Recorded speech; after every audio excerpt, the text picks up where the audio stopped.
السلام عليكم ورحمة الله وبركاته، حبايب قلبي الحلوين، ازيكم عاملين ايه؟ ان شاء الله يا رب تكونوا بخير. معاكم نورة من قناة مطبخ نور. وحشتوني وحشتوني وحشتوني قد الدنيا دي كلها.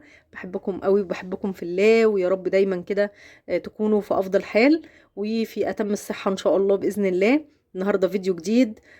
بقالنا كتير قوي ما نزلناش فيديوهات مع بعض. ان شاء الله بإذن الله فيديو النهاردة هيبقى فيديو حلو، هيبقى ممتع ان شاء الله. آه، يعني هيبقى فيه مشتريات كده، وكمان هنقضي اليوم مع بعض، هنعمل غدا حلو مع بعض. وهنقضي اليوم من أوله إن شاء الله مع بعض. بس كده قبل ما ندخل في الفيديو عايزين نقول اللهم صل وسلم وبارك على سيدنا محمد وعلى آله وصحبه وسلم. ان شاء الله باذن الله. هعرفكم اسعار شويه مشتريات كده وحاجات جبتها للبيت. هعرفكم الاسعار عشان في ناس كتير قوي حابه تعرف الاسعار دلوقتي بقت عامله ازاي. طبعا الاسعار عاليه جدا. يعني ربنا يقوي ويعين الجميع يا رب. بس طبعا حاجات مفيش غنى عنها في البيت، حاجات ما ينفعش ان احنا نستغنى عنها في البيت. فبالتالي لازم هنجيبها، بس ممكن ان احنا مثلا نقلل في الكميات شوية. ممكن شوية هنجيب بقى الحاجات اللي هي الضرورية للبيت، مش الحاجات اللي هي آه، يعني مش أساسية. يعني ممكن الحاجات اللي مش أساسية في البيت ممكن إن احنا نستغنى عنها أو نقللها على حسب كل واحد وظروفه. بس في حاجات بتبقى ضرورية في البيت ما ينفعش إن احنا نستغنى عنها، أو ما ينفعش إن احنا ما نجيبهاش. فمشترياتنا النهاردة مشتريات بسيطة، ومشتريات مش حاجات كتير ولا حاجة، حاجات بسيطة جدا. بس ما فيش غنى عنها في أي بيت. كل بيت بيحتاجها، وكل بيت لازم تبقى موجودة فيه. يعني الأساسيات اللي بيتعمل على أساسها أي وصفة أو أي أكلة. شوية مكرونة، شوية مثلا شعرية، شوية بهارات، فول هندمسه، ملوخية مثلا ناشفة. هعرفكم كل حاجة جبتها بالسعر، هعرفكم الأسعار عشان اللي حابب كمان ينزل يجيب حاجة من الحاجات اللي ناقصة عنده في بيته، يبقى عارف الأسعار بقت ايه، او على الاقل يبقى عامل حسابه على الاسعار. طبعا شويه بهارات ما فيش غنى عنها في اي بيت، وكمان يعني حاجات بسيطه كده مع بعض المنظفات وحاجات من دي. هعرفكم كل حاجه بسعرها، ويلا بينا نبتدي الفيديو. وان شاء الله يبقى فيديو كده لطيف وسهل، ويعوضكم فتره الغياب الطويله اللي انا غبتها عنكم. آه، وان شاء الله باذن الله الفيديو يعجبكم. يلا بينا نبتدي في الفيديو على طول ونعرف اسعار الحاجه ايه. تابع الفيديو للاخر لان الفيديو هيبقى فيه احداث كتير غير المشتريات. هنعمل مع بعض كمان غدا ان شاء الله باذن الله حلو جدا. يلا بينا نبتدي الفيديو مع بعض. وطبعا قبل ما ندخل في الفيديو عايزة أرحب بالناس الجداد اللي دخلوا معايا على القناة. أحلى اخوات في الدنيا وأحلى صحاب. بحبكم قوي، بحبكم في الله. وأهلا بيكم، نورتوا القناة وزدتوا ليا أخ وأخت على القناة. وطبعا برحب بالناس اللي معايا من بداية القناة. بحبكم قوي وبحبكم في الله. وجودكم في القناة دايما بيسعدني، وإن شاء الله بإذن الله معايا للأفضل وللأحسن، ودايما مع بعض إن شاء الله بإذن الله في الخير. واللي لسه بيتفرج على الفيديوهات وما عملش اشتراك في القناة، يعني فضلا وليس أمرا، بتمنى إن انتوا تبقوا معايا، وبتمنى إن انتوا تشجعوني. اللي لسه بيشوف الفيديو ما عملش اشتراك، لايك وشير وسبسكرايب للقناة عشان القناة تكبر بيكم. شيروا الفيديو مع اصحابكم، عرفوا اصحابكم و اخواتكم وقرايبكم على القناة عشان ان شاء الله بإذن الله القناة تكبر بيكم، ونبقى احلى اخوات واحلى صحاب مع بعض ان شاء الله بإذن الله. يلا بينا نشوف الاسعار مع بعض. يلا بينا بقى يا حلوين كده، هعرفكم الحاجات اللي جبتها باسعارها. ان شاء الله باذن الله هتذكر كل الاسعار ان شاء الله باذن الله هقولها لكم. انا مرضتش ارمي الريسيت، سبته عشان الحاجه اللي انساها او ما بقاش عارفاها اشوفها من الريسيت واقولها لكم. آه، يعني النقطة دي بس للناس اللي حابة تعرف الأسعار. أنا واحدة من ضمن الناس ساعات بحب قبل ما أنزل أبقى عارفة الحاجة اللي هجيبها دي سعرها إيه، عشان أرتب نفسي وأعرف هي في إمكاني أجيبها أو لأ. ولو مش في إمكاني مثلا أجيبها ممكن أقللها. لو مثلا هجيب من الحاجة دي كيلو، فممكن أجيب منها نص، أو ممكن أجيب منها أقل من كده لو ضرورية معايا لازم أجيبها وسعرها عالي عليا. هوريكم كمان حاجات انا جايباها، انا مش مكتره في كميات، انا جايبه حاجات على قد استخدامي. وطبعا زي ما قلت لكم قبل كده مشترياتي مش مرتبطة بشهر او بشهرين او باسبوع او اي حاجة من الكلام ده. مشترياتي مرتبطة بالحاجة اللي مش موجودة عندي في البيت وناقصة وانا محتاجاها فقط، مش اكتر من كده. يلا بينا نشوف مع بعض احنا جبنا ايه. هعرفكم اسعار كل حاجه. جبت شويه حاجات من فتح الله، وجزء تاني جبته من العطار عادي. آه، يلا بينا نشوف. اول حاجه معايا كانت كمون حصى. انا بحب اجيب البهارات حصى وانا بصحنها يعني في البيت. بحب احمصها، بحب انقيها مثلا لو فيها حاجه مش مرغوب فيها، بحب ان انا انقيها واتاكد ان هي نظيفه قبل ما اطحنها، لان دي طبعا بهارات وتوابل بتدخل للاكل ولازم نبقى متاكدين ان هي نظيفه. اول حاجه معايا كان كمون بلدي بالوزن، كان سعره 150 جنيه للكيلو. انا جبت حوالي يعني 250 جرام زي ما انتم شايفين معايا اهو، او 245 جرام. كان سعرهم 36 جنيه 75، يعني نقول مثلا 37 جنيه الا ربع. وفتح الله زي ما انتم عارفين بيحسبها بالجرام وبيحسبها يعني زي ما بيقولوا كده بالسحتوت يعني. فزي ما انتم شايفين سعره كان 150. هو غالي قوي، غالي اوفر، بس ما فيش غنى عنه. فانا جبت منه ربع كيلو. ده هيقعد عندي حبة كتار، يعني هيقعد عندي شوية حلوين.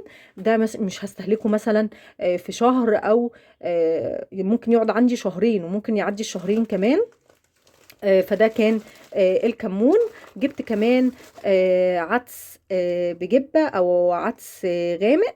كان سعر الكيلو 33 جنيه زي ما انتم شايفين كده. ده حوالي كان نص كيلو 85 جرام. كان سعره المهم يعني 22 جنيه ونص. تمام. مفيش برضو غنى عنه. في ناس بتحب تعمله متسبك مثلا في صلصة، يعني بتطبخه كده في صلصة. وفي ناس بتعمله طبعا مع في وصفات، مثلا بتدخله في وصفات حاجات كتير. انا واحده من الناس انا بحب استخدمه في الكشري المصري فقط لا غير. انا ما بعملش بيه حاجه غير كده، هو الكشري بس. طبعا ده النص كيلو ده هيقعد عندي برضو ممكن مثلا شهر مثلا او شهرين على حسب ما يخلص، برضو هنزل اجيب. يبقى كده ده الكمون البلدي، وكمان العدس بجبه، وكمان جبت فول تدميس. سعر الفول كان 38. طبعا غلا جدا. الشهر اللي فات انا كنت جايباه معاكم في المشتريات بتاعت الشهر اللي فات. كان سعره تقريبا كان عامل 26 جنيه. الشهر ده لما جيت اجيبه لقيته ب 38 جنيه، فجبت ده 610 جرام. كان سعره 23 جنيه وقروش كده. تمام. تمام. جبت ايه كمان؟ جبت زعتر. هنعمل مع بعض، هعرفكم البهارات الجبارة اللي انا بعملها دلوقتي. هعرفكم اسعار الحاجة، وبعد كده هنجمع البهارات دي وهنعمل بيها احلى بهارات ممكن تضيفيها على اي حاجة ممكن تكوني بتعمليها. بس خليه كل حاجة في وقتها كده. اعرفكم بس دلوقتي الاسعار. ده كان جاي من عند العطار، خليه دلوقتي كده عشان اعرفكم الاسعار بس ايه. خلاص كده عرفنا الكمون، وعرفنا العدس بجبة، وكمان الفول. كمان جبت ذرة فشار، بس انا طبعا فتحته استخدمته، بس ما يمنعش ان انا اعرفكم سعره كان ايه.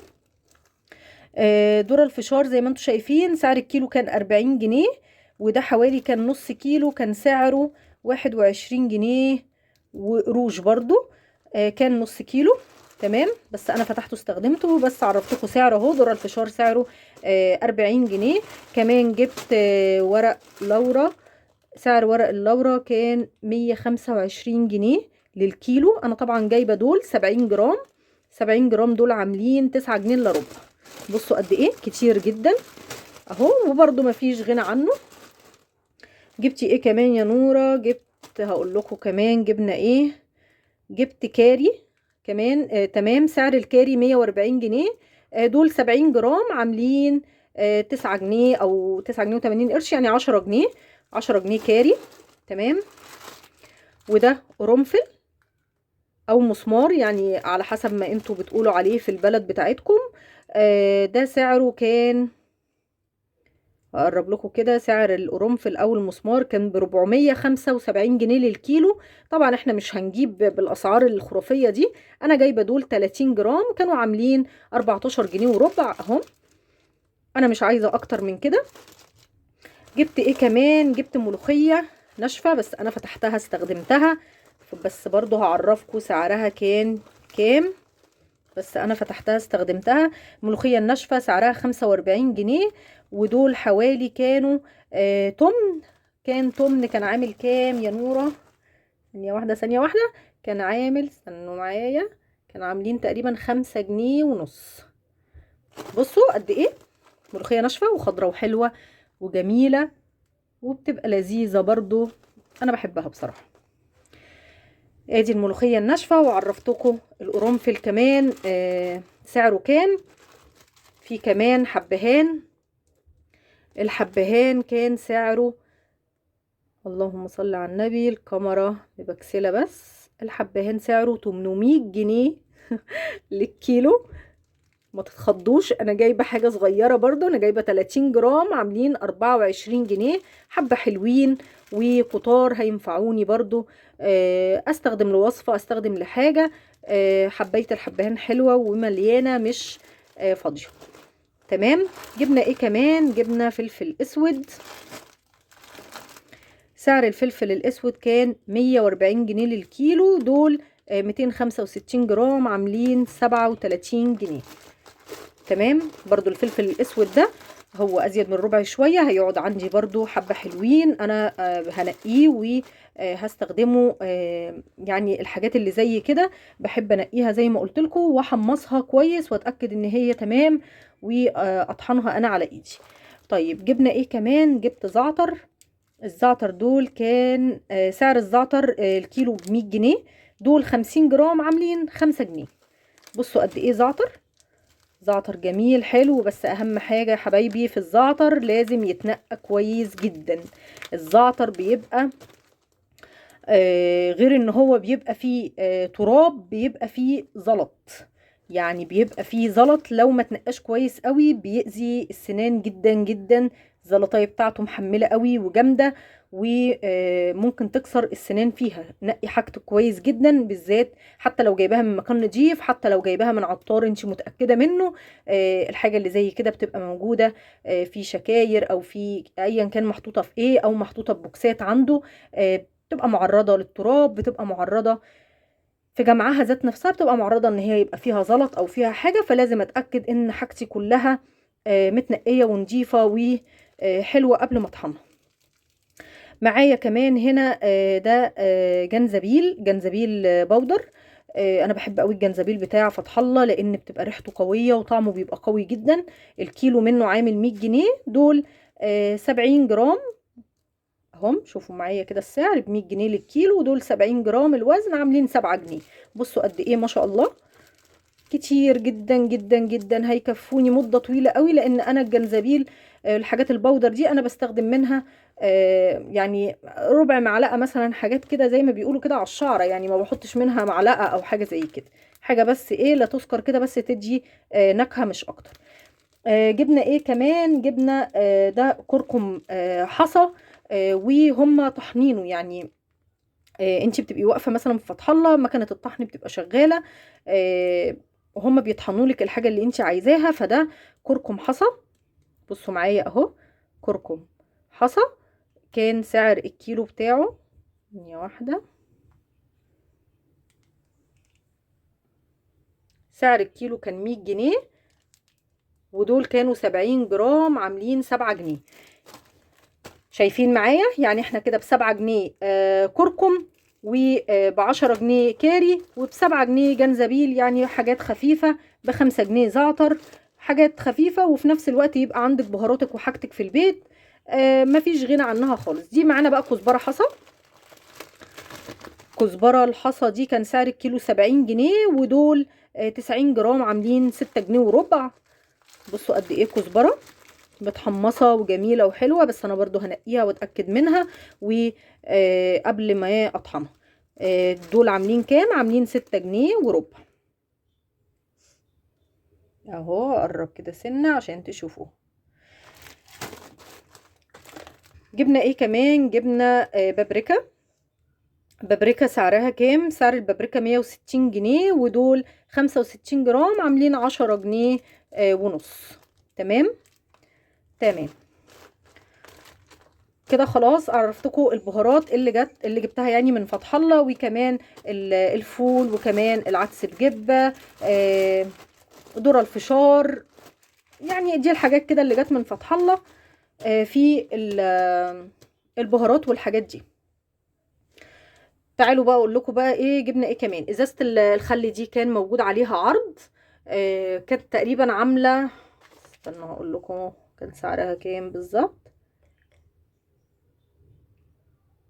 الخل كان سعرها 8 جنيه ونص، هي لتر كده زي ما انتم شايفين، سعرها كان 8 جنيه ونص. حلوة جدا وجميلة، كان تقريبا 8 ونص بدل 12. هو مش وفر كتير بس يعني هي كان نوع حلو، فأنا جبتها. وأنا كنت بستخدم النوع ده برضو، كان حلو برضو. دي هي خلصت نصها، دي برضو كانت حلوة، كان سعرها دي تقريبا 12 جنيه. فلما لقيت دي قدامي وكمان معمول عليها عرض فجبتها 8 جنيه. تمام. جبت كمان الملح ده، حلو قوي بيحدق. وكمان انا بحب قوي الملح اللي يعني تيجي تهزيه كده، سامعين الصوت ده؟ حلو قوي الملح ده، اسمه نور. ودي كيلو او تقريبا كيلو الا ربع، كانت عامله 6 جنيه ونص. تمام. فيها بصوا من فوق كده، لو عايزه تنزلي مثلا كده رشاش حاجه بسيطه، وفي كمان الجزء التاني كده لو عايزه تنزلي مثلا كميه كبيره. خلاص كده خلي بقى الحاجه اللي احنا عرفنا سعرها كده على جنب عشان نشوف الحاجه التانية.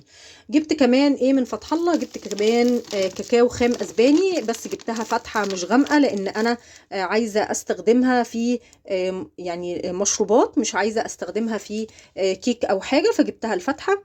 سعر كاكاو الكاكاو كان كام؟ كان 100 جنيه للكيلو، دول 130 جرام عاملين 13 جنيه. حلوة قوي قوي. ريحتها عاملة زي مثلا الشوكولاتة بالحليب، فأكيد طعمها هيبقى كده يعني. إن شاء الله بإذن الله هجربها وأقول لكم لما أجربها طعمها إيه بالظبط، عشان لو حد حابب يجيبها طعمها حلو او لا. بس لما اجربها يعني، انا ريحتها بصراحه هي اللي شدتني ليها. انا على طول بجيب الكاكاو الخام الاسباني بس الغامق للكيك. اول مره اجرب الفاتح، وريحتها بصراحه هي اللي شدتني. هجربها ان شاء الله باذن الله وهقول لكم طعمها حلو او لا. تمام. تمام. جبنا ايه تاني من فتح الله؟ جبنا مكرونه. المكرونه دي كان عليها عرض اسمها بساطة، كانت سعرها 14 ونص بدل تقريبا من 18. فأنا جبت 4 اسباجيتي، 4 باكت كده. والباكت ده بصوا 350 جرام. تمام. ده كده 350 جرام كان سعره 6 جنيه. تمام. ده كان سعره كده 6 جنيه 5 جنيه 5 جنيه. 350 جرام ده كان سعره 5 جنيه. عفوا، ركزوا معايا بس في الاسعار، حابه اعرف الاسعار عشان الناس اللي حابه تعرف الاسعار، مش عشان اي حاجه تانية. ربنا يعلم، عشان في ناس الفتره اللي فاتت اللي انا غبتها بعتت وقالت لي اسعار كارفور ايه في المشتريات والحاجات دي في السوق يعني.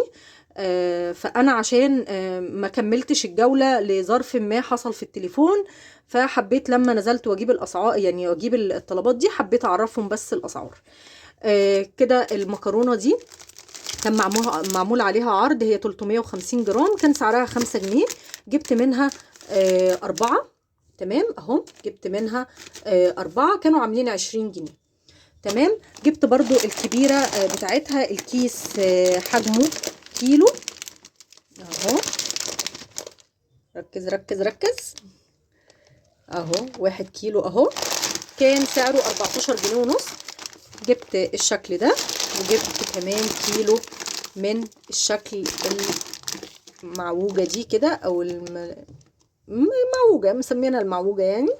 جبت كده من دي ومن دي، ده كان ب 14 ونص. جبت كمان شاي العروسة اللي هو التمن او ال100 جرام ده، كان سعره تقريبا اللهم صل على النبي، كان سعره 14 جنيه. تمام. جبت منه 2. 28 جنيه. جبت كمان المكرونه دي عزيزه، دي اول مره اجربها، بس انا من زمان وانا عارفه ان المكرونه الحلوه بضغط عليها ضغطه كده كده اللي هي ما تتكسرش معايا بسهوله، دي تبقى كده المكرونه دي حلوه. فلقيتها برده حلوه ومعمول عليها عرض ب 14 جنيه بدل من 18 جنيه. فجبت منها 2 كيلو كده زي ما انتم شايفين. خلوا الشاي بتاعنا كده خلاص. جبت منها 2 كيلو اللي هي عزيزه دي، كانت ب 14 جنيه. وجبت ايه كمان يا نوره؟ جبت كمان كيس لسان عصفور برضو من عزيزه، كان عامل برضو 14 جنيه. وزنه كيلو. الكياس الكبيره دي اوزانها كيلو، ولسان العصفور برضو وزنه كيلو. والحبايه بتاعته حلوه جدا، بصوا الحبايه بتاعته حلوه قوي. تمام، يعني بنحاول على قد ما نقدر الحاجه اللي بنلاقي فيها مثلا وفر، حتى لو وفر بسيط بنجيبها. جبت ايه كمان؟ جبت شعريه اسمها كايرو. تمام، هوريكم بس حبايه الشعريه عامله ازاي. بصوا الشعريه مش رفيعه، محمله، حجمها كله واحد. عجبني قوي بصراحه حبايه الشعريه دي، لان انا بقالي فتره ما لقيتش الشعريه دي، على طول بلاقي الشعريه الرفيعه قوي المتقطمه. فلما لقيت دي بصراحه جبت منها 2 كيلو. الكيس وزنه كيلو بالظبط. هوريكم برضو اهو الوزن كيلو بالظبط، وانا عندي الميزان في البيت فوزنته لما جيت لقيت معدي الكيلو، يعني كيلو و60 جرام، كيلو و40 جرام، فلقيته معدي بصراحه مش اقل. حبايه الشعريه حلوه وسعره كمان حلو، ده كان سعره 15 جنيه. طبعا كلكم عارفين المكرونه غلت قوي الفتره اللي فاتت، بقى سعرها بيتراوح من 18 ل 20، في ناس بتبيعها ب 18 وفي ناس بتبيعها ب 20. وطبعا الموضوع منطبق على الشعريه ولسان العصفور والسباكيتي، المكرونات كلها بصفه عامه. فانا لما لقيت عليها معمول عليها عرض وانا كده كده موجوده في المكان، فحبيت ان انا استفيد من العرض اللي موجود. ممكن تقولي مثلا عرض ايه انت مثلا؟ مش حاجه يعني 14 جنيه بدل من 18، 15 بدل من 20. ممكن تفتكري ان هو مثلا مش حاجه، لا هو هيبقى معاكي حاجه لو مثلا جايبه كميه. يعني مثلا جايبين كام كيلو مكرونه؟ جايبين حوالي 7 كيلو مكرونه.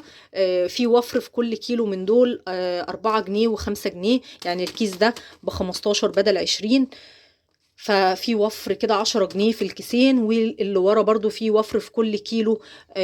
في دي في وفر 4 جنيه، وبرضو ببساطة في عزيزة وببساطة كل وفر 4 جنيه في الكيلو، فلا في وفر. باكو الشاي ده تقريبا برضو في وفر حوالي تقريبا 2 جنيه في الباكو.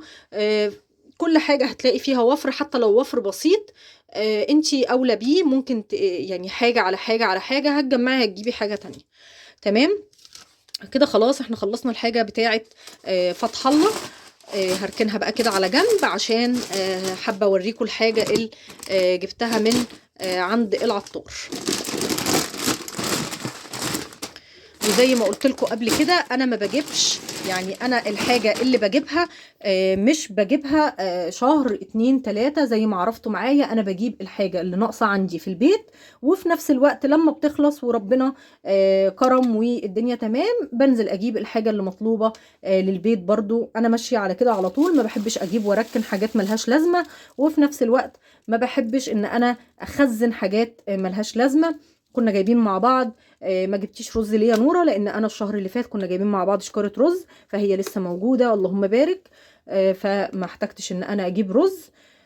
كمان عدس اصفر موجود عندي من الشهر اللي فات، لان كنت جايبه 2 كيلو ما خلصوش كلهم. فانا كملت يعني الحاجات اللي مش موجوده عندي جبتها، والحاجات اللي موجوده عندي حاجات قليله ومحتاجاها فانا كملت عليها. يلا بينا بقى نشوف انا جبت ايه. الحاجات اللي انا جبتها من عند العطار هعرفها لكم برضو، وهعرفها لكم برضو بالسعر بتاعها. اول حاجه جبتها من عند العطار، جبت كيلو ونص من الدقيق السايب. تمام، عشان هنعمل بيه ان شاء الله باذن الله وصفه حلوه قوي. تابعوا معايا الفيديوهات اللي جايه، هنعمل مع بعض وصفه جميله جدا كلكم بتحبوها وكلكم بتحبوا تعملوها في الشتاء. هعملها لكم بتركات بسيطه ان شاء الله باذن الله تعجبكم. يلا بينا بقى نشوف الحاجات اللي جبناها من عند العطار كانت عبارة عن ايه. جبنا 1.5 كيلو من الدقيق. الدقيق ده انا جايباه دقيق للكحك والبسكوت. تمام، لان احنا هنعمل بيه وصفة يعني شبيهة ليهم كده. هو احنا مش هنعمل ولا كحك ولا بسكوت، بس وصفة شبيهة ليهم. جبنا 1.5 كيلو. سعر الكيلو كان 17 جنيه، 18 جنيه. سعر الدقيق كان 18 جنيه. طيب جبت كمان سمسم محمص حلو قوي. سعر السمسم كان ده تمن عامل 12 جنيه. تمام. جبتي ايه كمان يا نورة؟ جبت لوبيا. والله يا جماعة مش متذكرة سعرها. هو لوبيا كده حاجة بسيطة برضو. بس مش متذكرة سعرها للأمانة. جبت بقى باقي البهارات اللي ما كنتش لاقياها في فتح الله، وكنت حابة ان انا اجيبها. جبت زر ورد. بصوا للناس اللي مش عارفة شكله، هوريهولكوا كمان بالتفصيل في الوصفة اللي احنا هنعملها مع بعض في الفيديو اللي جاي. بصوا هو شكله اهو. ده زر ورد، دول ب5 جنيه زر ورد. وده روزماري ب5 جنيه برضو روزماري. وكمان دي كوبيبة صيني، دول ب10 جنيه كوبيبة صيني. وجبت كمان ينسون، ده ب5 جنيه ينسون. دول مشروبات السخنة بقى للشتاء بقى، عشان ايه؟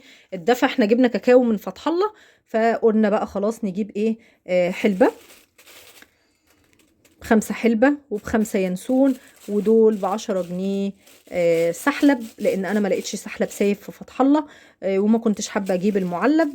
فجبت الكاكاو وقلت هجيب السحلب من عند العطار. ان شاء الله باذن الله اجربه، ريحته باينه عليه ان هي حلوه، وان شاء الله باذن الله طعمه يطلع حلو. جبت كده ينسون ب5، وكمان حلبة ب5، يبقى كده 20. وجبت كمان سحلب ب10، 5 و10. استنوا يا جماعة عشان أنا ابتديت إن أنا أهيس من الأسعار. بصوا الحلبة ب5، مش عارفة بصراحة وزنهم طمن ولا إيه. ب5 حلبة وب5 ينسون، يبقى كده 10 جنيه. وب10 سحلب يبقى كده 20 جنيه. وب13 كاكاو يبقى كده ب33 جنيه. هنملى البيت مشروبات، ونشرب مشروبات دافية بقى في الشتاء، ندفي نفسنا ومش عارفة ايه. بيكنج باودر ده هنحتاجوه مع الدقيق، كيس بيكنج باودر كلنا عارفينه. وده سكر. بس كده دي المشتريات اللي احنا جبناها من فتح الله. ولسه في مشتريات تانية، منظفات. هنلم بقى الحاجات دي وهوريكم المشتريات بتاعة المنظفات. نسيت برضو حبايبي اوريكم جوزة الطيب للناس اللي مش عارفة شكلها. دي بلحة جوزة الطيب اهي، زي ما انتم شايفين اهي. ماشي. لما نيجي نستخدمها هوريكم برضو لما بنيجي نستخدمها بنستخدمها ازاي.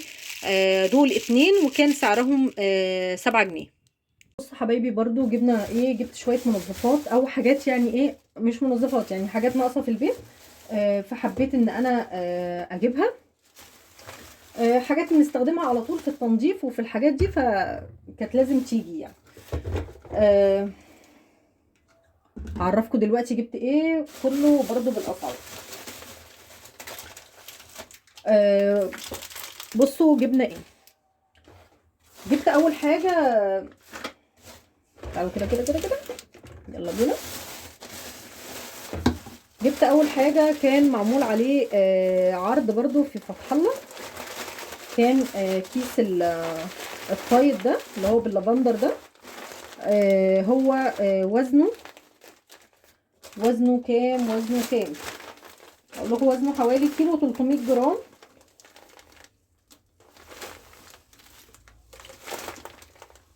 الوزن الصافي بتاعه اهو كيلو ونص اهو، شايفينه كيلو ونص. هو باللافندر، ريحته حلوه قوي. انا اول مره اجربه، انا كنت بحب استخدم اوكسي بس حبيت ان انا اجربه. كان سعره 35 جنيه. تمام. كيس طيب كيلو ونص باللافندر سعره 35 جنيه. جبنا ايه كمان؟ جبنا الماكسل اللي هو بتاع تنظيف البوتاجاز. زي ما انتم عارفين هو بيخلي الاستانلس حلو قوي وبننضفه. والماكسل كان سعره 38 جنيه. جبت كمان الغسول بتاع ايفا. كان معمول عليه عرض او معمول عليه خصم 20%. كان سعره حوالي 22 جنيه. جبت كمان اللي هو باور، اللي هو بتاع تنظيف حوامل البوتاجاز، ده اللي بنجيبه في تنظيف حوامل البوتاجاز والشفاط. كان سعره تقريبا اللهم صل على النبي، كان سعره تقريبا 18 جنيه.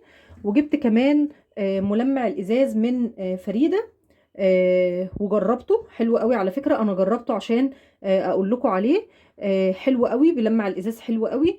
وكمان لمعت بيه دولاب المطبخ. دولاب المطبخ يعني مش ألموتال، هو عامل زي هو كليدنج يعني، في لمعة كده عامل زي المراية كده، فلمعته بيه فنضف جدا يعني. وده كان سعره 13 جنيه. ملمع الازاز من فريدة. جبت كمان معطر الجو برضو من فريدة. جبت يعني ريحة تانية. انا كنت بستخدم ده ولسه بستخدمه، يعني بقالي فترة بستخدمه. كنت بستخدم اللي هو بهجة ده، ريحته روعة حلوة قوي. حبيته، بقالي فترة طويلة ماشية عليه بستخدمه.